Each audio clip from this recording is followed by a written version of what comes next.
हम करने जा रहे हैं exercise 1.3 complex variable and transform में जो है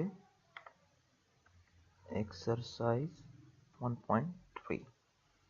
तो उससे पहले उसकी हम थ्योरी पढ़ लेते हैं। इसमें मेनली है क्या, इसमें नॉर्मली है mainly polar and exponent form.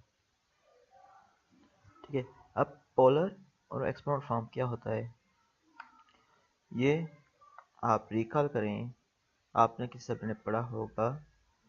Isaac Newton ने जो है पोलर कोऑर्डिनेट्स को डिस्क्राइब किया था। तो उसमें क्या था, पॉइंट ओ जो था उसको हम बोलते थे पोल, ये वाला पॉइंट था इसको हम पोल बोलते थे। ठीक है, और जो कोई भी डिस्टेंस होता था around d from the pole that is r which make an angle theta with the horizontal axis. तो वो किसी न किसी इंक्लिनेशन पे होता था और रेडियन में होता था। ठीक है, तो उसको हम बोलते थे आर और थीटा को पोलर कोऑर्डिनेट। ये पोल है और आर एंगल बना रहा है विद रेस्पेक्ट टू कोई ना कोई इसका रेडियस होता था, जो डिस्टेंस था उसको हम बोलते थे। तो आर और थीटा इसके पोलर कोऑर्डिनेट होते हैं जो हम रिप्रेजेंट करते हैं आर कामा थीटा के फॉर्म में। और ये हॉरिजॉन्टल एक्सिस होता है इसको हम बोलते हैं पोलर एक्सिस, जिसके थ्रू ये एंगल बन रही है। तो ये तीन चीज़ें क्लियर हो गई होंगी। अब आते हैं हम पोलर फॉर्म। पोलर फॉर्म क्या है, सेम उसी मेथड से ध्यान में रखते हुए पोलर कोऑर्डिनेट सिस्टम को ध्यान में रखते हुए किसी पॉजिटिव एक्सिस से ओ से हम डिफाइन करें एक्स वाई आर और थीटा को, जिसको हम रिलेट करते हैं X equal to are cos theta से, Y equal to R sine theta से। अब हमारे पास ये कैसे आया, हमें पता है कि हॉरिजॉन्टल एक्सिस से जब एंगल बनेगी तो इस वेक्टर की, या जैसे हमने इंजीनियरिंग से पढ़ा है, तो इसकी एंगल होती है cos theta, horizontal axis angle बन रही है और ऊपर वाले से साइन थीटा होती है। तो क्योंकि यहाँ पास वाई एक्सिस की एंगल फाइंड करते हैं, हॉरिजॉन्टल से बनी तो साइन थीटा लेते हैं और यहाँ से कोस थीटा लेते हैं। सिमिलरली इसी तरह x equal to are cos theta, क्योंकि आर इसका मैग्नीट्यूड है, कोस थीटा आ गया। इस तरह y equal r sine theta. तो ये इक्वेशन हम इनेबल करते हैं कॉम्प्लेक्स नंबर को इस फॉर्म में रिप्रेजेंट करने के लिए, क्योंकि हमें पता है z is x plus iota y is a complex number. तो x की जगह हम क्या लिख सकते हैं, r cos theta plus iota आ गया, y की जगह r sin थीटा। तो r दोनों में कॉमन है, तो z is r cos theta plus iota sin theta. This is the complex number in the polar form.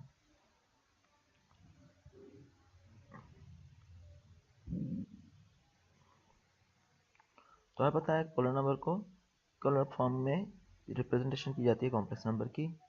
तो ये किस तरह की जाती है, आर डिस्टेंस के मुताबिक। तो ये सारी चीज़ें इसमें बताई हुई हैं।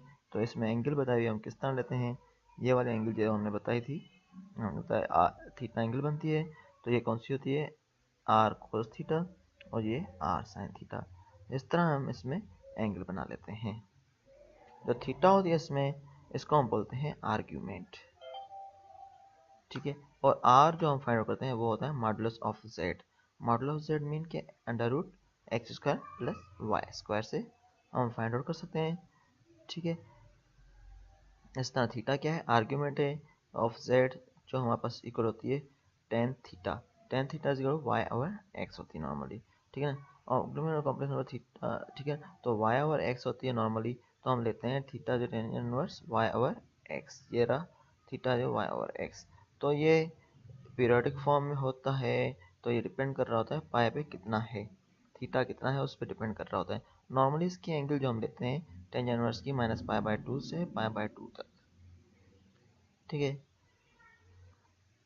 और इस तरह ये इसको मस्ट सेटिस्फाई करनी चाहिए कि cos theta is equal to x by r होना चाहिए और sine theta is equal to y by r होना चाहिए। ये हम नंबर में करेंगे तब आपको क्लियर हो जाएगा ये कौन सी चीज़ें हैं। नॉर्मल जो हम लेते हैं theta tan inverse Y over x, जब थीटा डिपेंडेंट होता है। ठीक है, तो इसको हमें फाइंड आउट करने का तरीका बता दूंगा आगे। तो इसमें नोट किया जाता है कि ये किस कोऑर्डिनेट में है। अभी तो ये फर्स्ट एक्सिस में है, फर्स्ट कोऑर्डिनेट में है, इसलिए हमने एज इट इज रिमेनिंग छोड़ दिया है। अब सपोज करें आर्ग्यूमेंट है हमारे पास, और क्या है theta. Theta tan inverse pi over x होता है, हमने जैसे पढ़ा। तो हमने थीटा हमने फाइंड आउट करना है, तो आर क्या होता है हमें पता है, मॉडुलस ऑफ जेड। तो modulus of Z is equal to under root A square plus B square, या A plus B iota is equal to under root A square plus B square, या R is equal to under root A square plus B square से हम represent. एक ही चीज़ को ये different symbol से show किया गया है। तो यहाँ जैसे कि हमारे पास एक क्या था, इमेजिनरी नंबर था इन दी पोलर फॉर्म, तो इसमें आपस क्या करना है, हमने थीटा सेलेक्ट करनी होती है। इसमें हमें केयरफुल रहना चाहिए। किस तरह, यहाँ पर फर्स्ट एक्सिस में एक्स पॉजिटिव होगा और वाई पॉजिटिव होगा, तो थीटा सिंपली जो है कि वही रहेगी। सेकेंड एक्सिस क्या होगा, सेकेंड एक्सिस सपोज करें यहाँ आ रहा है आपस रेडियस, तो एक्स एक्सिस इस तरफ क्या है, नेगेटिव है, वाई एक्सिस पॉजिटिव है। इस तरह थर्ड में आ रहा है, तो एक्स भी नेगेटिव है क्योंकि यहाँ पर इस तरफ एक्स पॉजिटिव है, इस तरफ नेगेटिव होता है, वाई इस तरफ पॉजिटिव होता है ऊपर, और बॉटम में नेगेटिव होता है, तो ये नेगेटिव है नीचे की तरफ। इस तरह फोर्थ में ये दोनों नेगेटिव, एक्स पॉजिटिव होगा, वाई नेगेटिव होगा। इस तरह हमें सेलेक्ट करने में कुछ होशियार कुछ अपना दिमाग थोड़ा यूज़ करना होता है, तो हमें सेलेक्ट करना होता है और बताना होता है कि ये किस फॉर्म में है। A complex number in polar form ये वाला है, तो हमने एक्सप्रेस करना है minus under root three minus iota in the polar form में। तो हमें क्या है, minus under root three minus iota in the polar form. आप बताए एक्स क्या है यहाँ पर अंडर रूट माइनस थ्री, और Y is equal to minus one, क्योंकि ये आयोटा कंसीडर नहीं करते हैं, उसमें माइनस वन लेते हैं, वो कॉम्प्लेक्स नंबर है। तो under root minus under root three is the x and y is equal minus one. तो हमें पता है हमने पहले क्या फाइंड आउट करना है, आर। आर क्या है, under root of x square plus Y square. तो एक्स स्क्वायर क्या है, minus under root three whole square plus y क्या है, माइनस वन इसका होल स्क्वायर। तो इसका अंडर रूट का स्क्वायर करेंगे तो हमारे पास थ्री सिंपली आ जाएगा, और इस तरह माइनस वन का स्क्वायर करेंगे तो वन आएगा। Three plus one is equal to four, under root four, तो ये टू के बराबर आएगा, दिस इक्वल टू टू।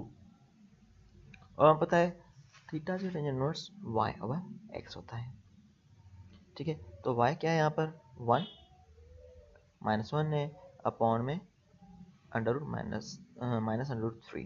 तो ये हमने y over x find out करना है, इसके लिए आर्ग्यूमेंट के लिए माइनस, वैसे आप थीटा जो tangent inverse Y over x करके इस तरह लिख लें, ठीक है। तो उसमें इजी रहेगा, इसमें खाली इसने स्टेप बढ़ाए हुए हैं। तो theta is equal tangent inverse Y over X, तो minus one upon under root minus under root three, तो one upon under root three आ गया। तो इसका टेंजेंट इनवर्स हमने फाइंड आउट किया, ये आएगा पाई बाय सिक्स। अब ये नोट किया जाए पाई बाय सिक्स किस कोऑर्डिनेट में आ रहा है, pi mean 180 divide by 6 mean 30 degree, तो ये आ रहा है फर्स्ट एक्सिस में। बट आप इस इक्वेशन को देखें तो आप इसके लिए क्या करें, आर्गन डायग्राम डायग्राम यहाँ पर इस तरह, तो ठीक है। तो उसमें क्या होगा, आर्गन डायग्राम में आपको पता चल जाएगा ये किस कोऑर्डिनेट में आ रहा है। सपोज करें एक हम इस तरह का ग्राफ लेते हैं, ठीक है। एक्स इस तरफ पॉजिटिव है, वाई इस तरफ पॉजिटिव है, आपस क्या गिवन है, minus under root three, mean के ये पॉइंट आएगा कहाँ, अंडर रूट थ्री, मीन के वन पॉइंट समथिंग है एक्स एक्सिस में, और वाई एक्सिस में क्या है यहाँ पर, ये हमारे पास कुछ ना कुछ आप क्या होगा, यहाँ पर हमारे पास इस तरह डायग्राम बनाएंगे आप ग्राफ, फिर इस तरह की डायग्राम शो कर लें, क्योंकि उसमें क्या minus under root three mean one point something, और ये माइनस वन है वाई एक्सिस में। तो आपने क्या करना है, इस तरह की एक डायग्राम बनानी है, ठीक है। जैसे मैंने फिर इस तरह ड्रा करके फिर इस तरह की डायग्राम बनानी है। तो जेड इसका minus under root three minus iota. अब देखें ये थर्ड कोऑर्डिनेट में है, किसमें, थर्ड कोऑर्डिनेट में है, क्योंकि माइनस दोनों थर्ड कोऑर्डिनेट है, क्योंकि यहाँ पर एक्स पॉजिटिव नेगेटिव है, वाई पॉजिटिव है, यहाँ पर दोनों नेगेटिव है।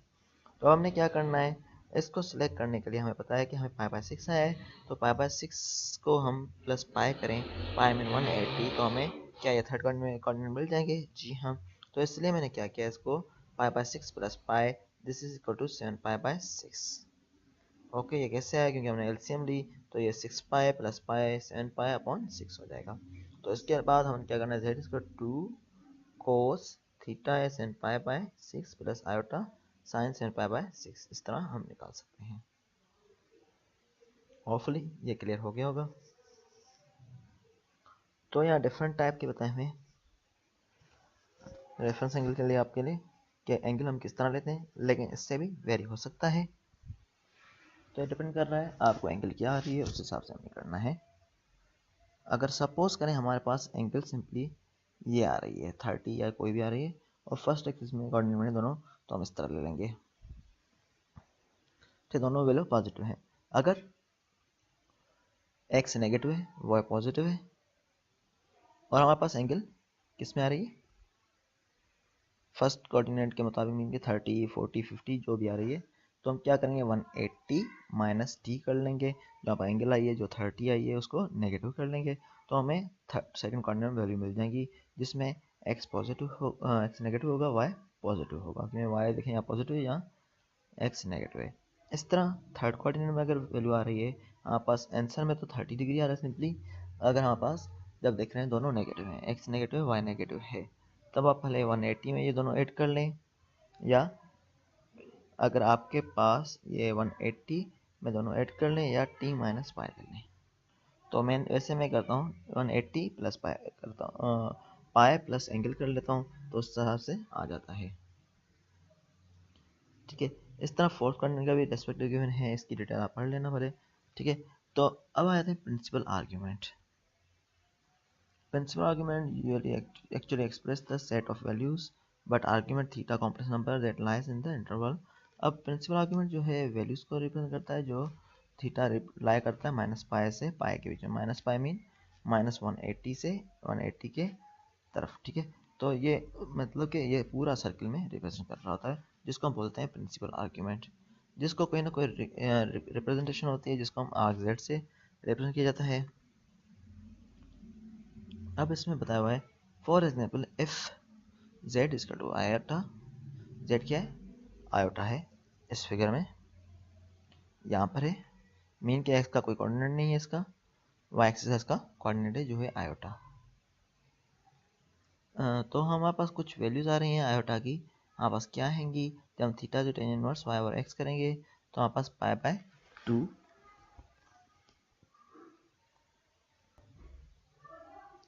अब नोट करें तो वैसे यहाँ पर x 0 है, y 1 है, तो मीन 1/0 दैट इज इन्फिनिटी।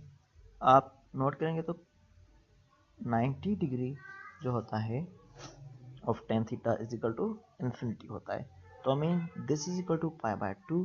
तो इसकी डिफरेंट पॉसिबिलिटीज़ हैं कि एंगल क्या है, आप इसमें प्लस पाई कर लें, पाई बाय 2 प्लस पाई, तो ये हमें 3 पाई बाय 2 मिल जाएगा, इस तरह 2 पाई करेंगे तो 5 पाई बाय 2 मिल जाएगा। तो डिफरेंट एंगल्स हैं तो इसकी डिफरेंट पॉसिबिलिटीज़ हैं, तो हम पाई बाय 2 नॉर्मली स्टैंडर्ड लेते हैं, या आप किसी और फॉर्म में भी कन्वर्ट कर सकते हैं,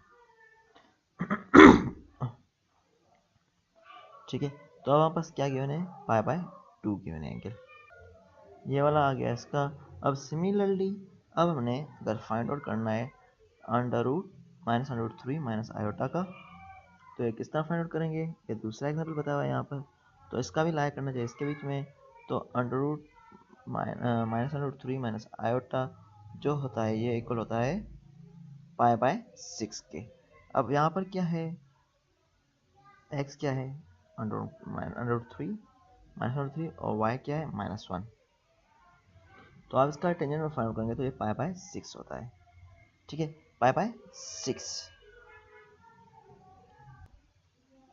तो यहाँ पर हमने x पुट किया क्या अंडर रूट 3 और वाई 1 मीन के -1 और अंडर रूट 3, आप इंजन फाइंड करेंगे तो 30 डिग्री आता है, तो 30 डिग्री हमारे पास है, तो फार्मूले के मुताबिक हमारे पास क्या होना चाहिए पाई बाय 6 माइनस पाई, ठीक है। तो पाई बाय 6 ये हमारे पास एंगल है ये वाली पूरी, माइनस पाई हम लेते हैं अगर, तो वहाँ पर ये आ जाएगा -5 पाई बाय 6 जो हमने ये वाला पढ़ा है, ठीक है। तो पाई बाय 6 माइनस पाई, तो इसके मुताबिक यहाँ पर ये आ जाएगा, ठीक है। तो इस तरह भी हम लिख सकते हैं, या 2 पाई में आप पाई में आप ऐड कर लें तो वो भी हो सकता है।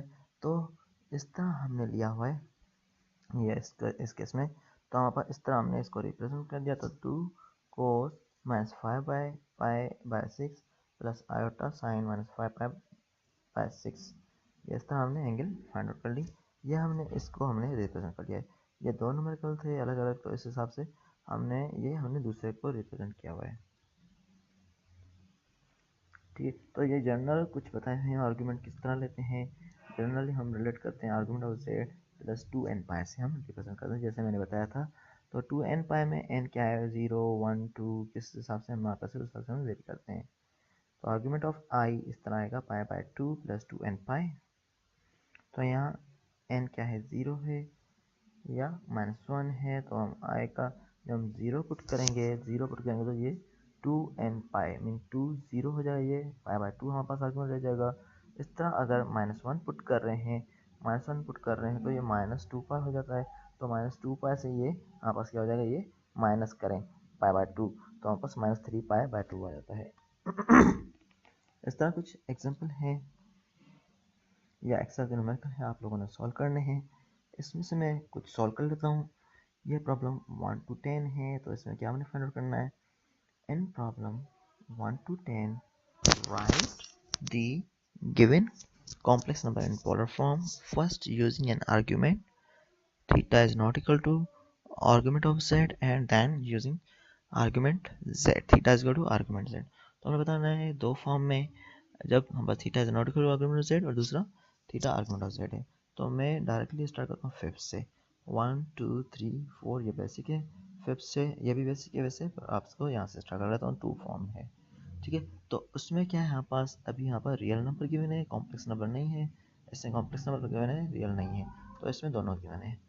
तो हमारे पास जेड इसका 1 plus iota using polar form. आपने बताना है theta is not argument for z and theta is equal to argument z. तो यहाँ पर आप नोट करें x क्या है 1, y is equal to also 1। तो modulus of z is equal to under root x square plus Y square. तो 1 square plus यहाँ पर क्या हो जाएगा, y भी 1 है तो 1 square is equal to under root 2 हो जाएगा। ठीक है, r is equal to under root 2 हो जाएगा। अब आर्ग्यूमेंट ऑफ z या theta is equal to tan inverse y over x है। ठीक है, तो हमें ये फाइंड आउट करना है। तो अभी 1 ओवर 1 जो है 1 होता है, तो ये क्या होगा पाई बाय 4। तो अब देखें यहाँ पर पाई बाय 4 किस में आ रहा है, फर्स्ट क्वाड्रेंट में आ रहा है। अब देखें यहाँ पर क्या फर्स्ट क्वाड्रेंट में है, 1 प्लस आयोटा, x पॉजिटिव है और y पॉजिटिव है, ये फर्स्ट क्वाड्रेंट में।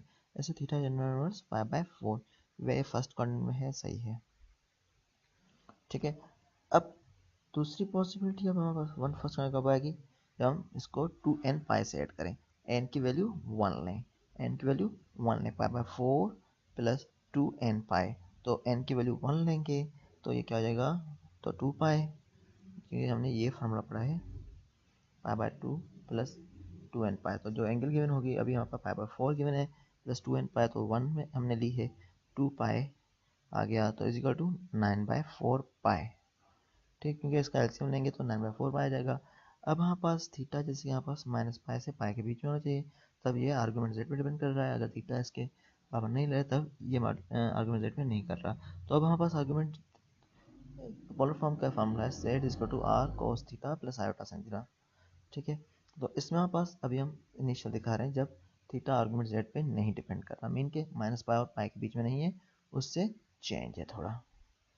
ठीक है, अब ये देखें इसमें क्या होगा, 2 पाई वगैरह ऐसे हो रहा है, तो माइनस पाई और पाई के सेंटर में नहीं है। तो इस तरह हमने z इजकल टू, हमारे पास r क्या है यहाँ पर, r is equal to under root 2 cos 9/4 pi plus iota 9/4 pi. ठीक है, इस तरह अगर हम बोल रहे हैं कि डिपेंड कर रहा है argument of z minus pi और पाई के सेंटर में है, तब हम क्या लेंगे, सिंपली ये वाले एंगल लेंगे। तो z is equal to under root 2 cos pi by 4 plus iota sine pi by 4। तो ये इस तरह आ जाएगा। तो ये दोनों में आंसर ये आ गया। ये जब ये थीटा डिपेंड नहीं कर रहा आर्गुमेंट ऑफ जेड पे, ये थीटा डिपेंड कर रहा है आर्गुमेंट ऑफ जेड पे। ठीक है, theta is not equal argument of z और ये थीटा आर्गुमेंट ऑफ जेड के इक्वल है। तो आप दोनों तरीके से फाइंड आउट करना सीख गए। इस तरह हमारे पास, मैं अभी खाली आर्गुमेंट ऑफ जेड फाइंड कर रहा हूँ, इस तरह आप पोलर फॉर्म में आप रिप्रेजेंट कर लेना इसको। नंबर 9 है ये वाला, 3 माइनस 1 प्लस आयोटा। ठीक है, तो इसको मैं कर रहा हूँ। तो इसमें हमने क्या करना है, कॉन्जुगेट से मल्टीप्लाई और डिवाइड करना है। तो -1 प्लस आयोटा है, तो इसको -1 माइनस आयोटा से मल्टीप्लाई और डिवाइड करना है। -1 माइनस आयोटा, -1 माइनस आयोटा, तो आप आ जाएगा -3 आयोटा और यहाँ पर क्या है, इसको -1 तो ये 1 हो जाएगा। इस तरह माइनस आयोटा स्क्वायर होगा इसका, तो माइनस आयोटा स्क्वायर में -1 पुट करें तो +1, तो ये 2 हो जाएगा। तो -3 आयोटा डिवाइड बाई 2, तो 3/2 बाहर हम ले रहे हैं इनिशियली -1 माइनस आयोटा कर दिया हमने। ठीक है, तो यहाँ पास क्या है, हमारे पास √2 है, आप अंदर ले लें या बाहर भी ले लें तो एक ही बात है। तो अभी मैं फ़िलहाल √2 अंदर लेके जा रहा हूँ। √2 अंदर लेके जाएंगे, डिवाइड करेंगे कोई भी चीज़ तो आपस में कट जाएंगी। तो यहाँ पर क्या हो जाएगा, √-1 अपन √-2, इस तरह माइनस आयोटा अपन √2। तो यहाँ पर 3/√2 है, तो ये cos x plus iota sign x है, तो y/x से हम फाइंड आउट कर रहे हैं, y/x से फाइंड आउट कर रहे हैं। तो क्या होगा, जब हम y/x ले रहे हैं तो आपके पास क्या आता है आंसर, तो टेंजेंट इनवर्स ऑफ 1 आएगा 45, क्योंकि ये 1 है तो 1 डिवाइड बाई 1 या 1/2/1/2, तो ये 45 आएगा। तो 45 आ रहा है। ठीक है, तो ये कौन सा कोऑर्डिनेट हो रहा है देखा जाए, तो यहाँ पर देखा जाए x भी नेगेटिव है, y भी नेगेटिव है, दोनों क्या है, नेगेटिव है। तो ये थर्ड कोऑर्डिनेट होगा या नहीं ये थर्ड कोऑर्डिनेट होगा। तो इसमें क्या होगा, पाई प्लस पाई/4 हो जाएगा, तभी हमारे पास ये थर्ड कोऑर्डिनेट आएगा। ठीक है, तो पाई प्लस पाई/4 ये थर्ड कोऑर्डिनेट आ गया इस तरह। तो ठीक है, इस तरह ये आएगा, 4 एलसीएम लेंगे तो 5π/4 आएगा। और दूसरा हम ले सकते हैं इसको, जैसे हम पहले करते आ रहे हैं, π/4 माइनस पाई, जैसे हमने स्टार्ट वाले मेथड में किया था, इसमें π/4 माइनस पाई, तो उसमें क्या होगा, ये माइनस हो जाएगा। तो उस मेथड में ये क्या आ जाएगा, इसका आंसर -3π/4। तो इस तरह आपके दो आ गए, तो आप रेस्पेक्टिव में आप पुट कर सकते हैं। इस तरह एक और नंबर कर लें, in problem 13 and 14 write the complex number whose polar coordinate r theta are given in the form of a plus iota b, use calculator if necessary। ठीक है, तो मैं 13 कर लेता हूँ। तो इसमें क्या बताया है, प्रॉब्लम 13 और 14 में कॉम्प्लेक्स नंबर गिवन है, इसको पोलर कोऑर्डिनेट गिवन है, राइट कॉम्प्लेक्स नंबर लिखना है हमने, पोलर कोऑर्डिनेट जब हमें गिवन है। तो अब क्या होगा, ये 4 है कामा -5π/3। अब यहाँ पर क्या था, जब हमने बताया था, न्यूटन ने बताया था पोलर कोऑर्डिनेट वाले में, तो ये फर्स्ट था जो r कामा थीटा था। तो फर्स्ट क्या है, r है, सेकंड थीटा है। r क्या है यहाँ पर 4, थीटा जो -5π/3। ठीक है, ये दो चीज़ें गिवन है, तो हमने क्या करना है, इसमें ये चीज़ें गिवन है तो कोस थीटा हमने इसका फाइंड आउट करना है और साइन थीटा इसका फाइंड करना है। तो हमारा फार्मूला पुट करना है हमने, तो हमने कार्टेशियन कोऑर्डिनेट में क्या आएगा, z इक्वल टू r क्या है 4 ब्रैकेट में कोस थीटा, या 4 कोस थीटा क्या है, कोस थीटा वापस क्या गया, cos of -5π/3 plus iota pi, यहाँ पर 180 को रिप्रेजेंट कर होता है, प्लस आयोटा आर, जब एंगल में होगा 180 को ही रिप्रेजेंट करेगा, तो plus iota R sine iota 4 sine क्या है ये -5π/3। तो जब आप कोस थीटा लेंगे इसका 0.5 आएगा आंसर, साइन थीटा लेंगे 0.866, 4 से मल्टीप्लाई करें तो आपके पास ये आंसर आ जाएगा इसका पूरे का। तो इस तरह इसका जनरल सॉल्यूशन ये बन गया। होपफुली ये न्यूमेरिकल भी आपको समझ आ जाएगा। इस तरह 14 आप कर लेंगे। इस तरह मल्टीप्लिकेशन एंड डिवीजन किस तरह की जाती है पोलर फॉर्म में, उसकी थोड़ी डिटेल कर लेते हैं।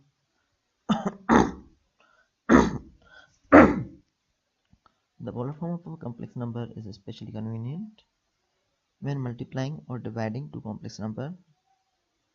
तो पोलर फॉर्म किसी भी कॉम्प्लेक्स नंबर का कन्वीनियंट होता है जब मल्टीप्लाई डिवाइड करते हैं। तो नॉर्मली हमें पता है z1 equal to r1 cos theta 1 plus iota sin theta 2 1 होता है। इस तरह z2 equal to r2 cos theta 2 plus iota sin theta 2 होता है। ठीक है, तो z1 की ये वैल्यू होती है, z2 की ये वैल्यू होती है। तो वे theta 1 and theta 2 are argument होते हैं। ठीक है, अब इन दोनों को मल्टीप्लाई करना है, मीन के z1 इंटू z2, जैसे हम नॉर्मली मल्टीप्लाई करते हैं उसी तरह मल्टीप्लाई करेंगे। तो बाहर क्या आ जाएगा, r1 r2, और अब यहाँ पर क्या हो जाएगा, कोस थीटा 1, ये मल्टीप्लाई होगा इससे, 2 कोस इंटू कोस थीटा 2। इस तरह हम आयोटा इसका साइन थीटा 1 साइन थीटा 2, तो आयोटा इसका -1 क्यों होता है, तो minus sine theta 1 sine theta 2 plus iota आ गया फॉर्मूले का। ठीक है, तो ये आ गया iota sine theta 1 cos theta 2, इस तरह ये दूसरे से मल्टीप्लाई होगा plus iota cos theta 1 sine theta 2, तो इसमें आयोटा हम कॉमन ले सकते हैं। ठीक है, तो ये इस तरह हमारे पास ये फार्मूला बन गया। तो इसको हम मज़ीद करेंगे, सॉल्व करेंगे, तो ये वाला फार्मूला बराबर है कोस थीटा 1 प्लस थीटा 2 के, ये वाला कोस theta 1 into cos theta 2 minus sine theta 1 sine theta 2, तो ये बराबर है कोस थीटा 1 प्लस थीटा 2 के, और ये वाला जो बराबर है sign theta 1 cos theta 2 plus cos theta 1 sine theta 2, ये इक्वल है साइन थीटा 1 प्लस थीटा 2 के। आपको ये ट्रिग्नोमेट्रिक फार्मूले याद होंगे, आपने पढ़ चुके हैं कैलकुलस वगैरह तो, और डिफरेंशियल इक्वेशन वगैरह डिफरेंस सब्जेक्ट आप पढ़ चुके हैं, तो वैसे आपको कैलकुलस में आपने ये क्लियर कर लिए होंगे। ठीक है, तो इस तरह Z1 अपॉन Z2 हमने फाइंड आउट करना है। तो Z1 अपॉन Z2 हमारे पास क्या होता है हमारे पास, तो हमने क्या करना है, इसको डिवाइड करना है R1 cos theta 1 plus iota sine theta 1 divide by R2 cos theta 2 plus iota sine theta 2। तो उसके बाद हमने क्या करना है, कॉन्जुगेट से मल्टीप्लाई करेंगे इसके, तो मल्टीप्लाई बाय हमारे पास क्या हो जाएगा, R1 और R2 रहेगा, खाली वो R1 अपॉन R2 बाहर ले लेंगे, और उसके बाद मल्टीप्लाई करेंगे कोस theta 2 minus iota sine theta 2 से मल्टीप्लाई और डिवाइड कर लेंगे। तो ये डिवीजन आप बेसिक है कर लेना। तो इसका फार्मूला में हमें चाहिए, तो फार्मूला जो आएगा हमारे पास ये आएगा Z1 अपॉन Z2 इसको R1 अपॉन R2 कोस theta 1 minus theta 2 bracket close plus iota sine theta 1 minus theta 2। ठीक है, इस तरह हम फाइंड आउट कर लेते हैं फार्मूला। तो इसका हमने क्या करना होगा इसके लिए, तो हमने पहले डिवाइड करना होगा इन दोनों को, फिर इसके कॉन्जुगेट से मल्टीप्लाई करना होगा। मीन के Z1 को Z2 से डिवाइड करना है, और कॉन्जुगेट क्या है इसका, Z2 कर लेंगे, और थीटा 2 प्लस माइनस आ जाएगा आयोटा साइन थीटा 2, उसे मल्टीप्लाई और डिवाइड करना है, उसका मल्टीप्लाई करेंगे, फिर ये फार्मूला आ जाएगा हमारे पास, क्योंकि यहाँ पर रेस्पेक्टिव वैल्यू पुट करेंगे तो। ठीक है, तो इस तरह हम बोल सकते हैं कि मल्टीप्लिकेशन में ये किस तरह आता है, argument of Z1 into Z2 आता है, जो Z1 इंटू Z2 है उसको हम लिखा जाता है argument of Z1 plus argument of Z2। Main के इस तरह बता हुआ है, तो थीटा 1 एंगल है इसकी Z1 की, इस तरह थीटा 2 है, तो Z1 इंटू Z2 मीन के सम हो गया, यहाँ तक आएगा। तो argument of Z1 plus argument of Z2 ले लेते हैं, इस तरह argument of Z1 upon Z2 क्या लेंगे, मीन क्या ये सब्ट्रैक्शन है, Z2 माइनस Z1, तो ये आ जाता है हमारे पास normally argument of Z1 minus argument Z2। इस तरह हमारे पास एक न्यूमेरिकल है, हमने क्या करना है, argument we have just seen that z is equal to z1 is equal to iota है, and z2 is equal minus 3 minus iota, जैसे कि इससे पहले वाले एग्जांपल हमने फर्स्ट में लिख लिया था। तो हमने ये वाला एग्जांपल किया था जिसमें हमने आर्ग्यूमेंट दोनों के फाइंड आउट किए थे। एग्जांपल के बेसिस पे हम एक्सरसाइज को सॉल्व करते जा रहे हैं आगे। तो हमने इसमें बता दिया था इसकी एंगल क्या आ रही है, और इसकी एंगल 5/6 आ रही है, तो हमने ये बताया था, और दूसरे की एंगल हमने बता दिया था। तो देखिए यही वाला है, इसको बेसिस पे आगे रखते हुए हमने ये सॉल्व किया हुआ है।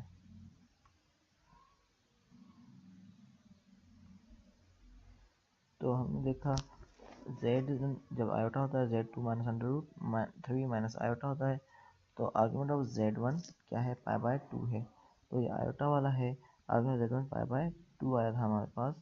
तो ये देखें क्या ये π/2 आया था, देखें आयोटा वाला,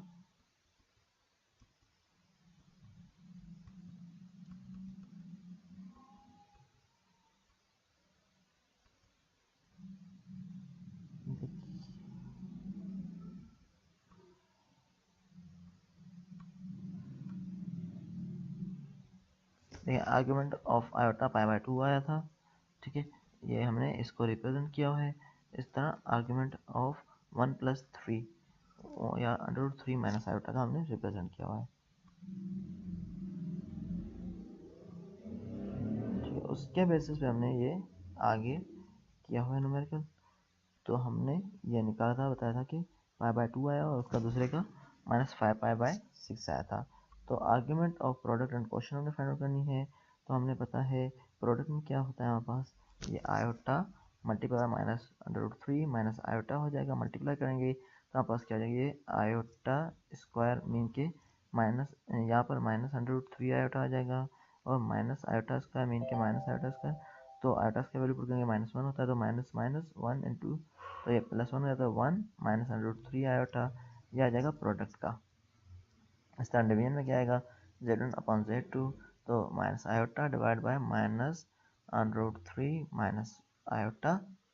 तो ये यहाँ पास किस तरह आ रहा है इसकी मैंने डिटेल ये बताई हुई है। तो Z1/Z2 minus iota upon -3 minus iota, तो इसके कॉन्जुगेट से हमने मल्टीप्लाई करना है। कॉन्जुगेट क्या होगा इसका, -√3 प्लस आयोटा, तो -√3 plus iota divide by -√3 plus iota, वापस क्या आएगा -3 आयोटा -1, कैसे, ये मल्टीप्लाई होगा इससे, तो ये क्या हो जाएगा -√3 iota plus iota square mean के -1 हो जाएगा, इस तरह डिवाइड बाय √3 मीन के 3 माइनस आयोटा स्क्वायर मीन के +1, तो ये +1 हो जाएगा, तो ये 4, तो ये क्या हो जाएगा, ये 4 होता है, तो ये क्या हो जाएगा -1/4 माइनस √3 अपॉन 4 हो जाएगा, तो ये यहाँ से आया। उसके बाद हमने क्या किया है, argument of Z1 into Z2 find out किया हुआ है और आर्ग्यूमेंट ऑफ Z1/Z2, ठीक है। अब आर्ग्यूमेंट Z1 इंटू Z2 क्या होगा, हमारा मल्टीप्लीकेशन है, तो 5/2 हमारे पास इसकी एंगल आ रही थी आयोटा की, हमने जैसे निकाला था पहले वाले न्यूमेरिकल में, इस तरह प्लस -5/6 आ रहा था, तो इसको हम दोनों को ऐड कर लेंगे तो हमको -5/3 आ जाएगा। और इस तरह आर्ग्यूमेंट ऑफ दिस डिवीजन क्या आएगा, आर्ग्यूमेंट Z1/Z2, तो ये क्या आएगा 5/2 माइनस -5/6 होता है, तो ये हो जाएगा 4π/3, ठीक है, क्योंकि ये 6 एलसीएम आएगा, 6 एलसीएम आएगा तो 3 से मल्टीप्लाई क्या होगा इससे, 2 3 का 6 3 पाई, ठीक है, इस तरह हो जाएगा। इस तरह हम क्या लेंगे, इसको मल्टीप्लाई करके इसका आंसर निकाल देंगे। अब नेक्स्ट लेक्चर में इंटीग्रल पावर ऑफ z से हम स्टार्ट करेंगे, ठीक है। होपफुली ये आपको क्लियर हो गया होगा ये टॉपिक, और इसके न्यूमेरिकल जो है बुक में मौजूद हैं, जो इसके न्यूमेरिकल हैं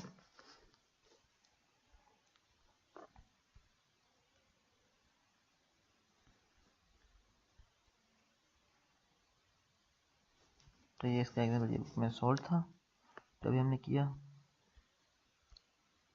नेक्स्ट लेक्चर में हम करेंगे डी मोवियस और power of complex number, integral power of z, polar form. अब इसमें पोलर फॉर्म आप ऑप्शन कर लेना, ये वाला न्यूमेरिकल आप लोगों ने करना है, ठीक है। इस तरह ये 19 में भी आप, ये 19 20 जो हमने अभी किए हैं, right number in this form product और क्वेश्चन फॉर्म में आपने करने हैं, ठीक है, तो इसको भी आप कर लेना।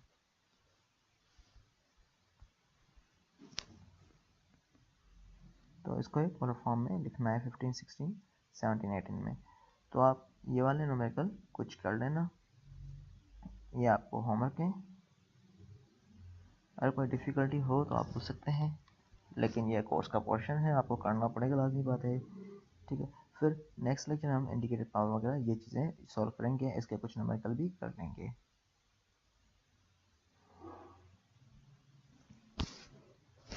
होपफुली ये आपको समझ में आ जाएगा। तो यहाँ तक है, थैंक यू वेरी मच।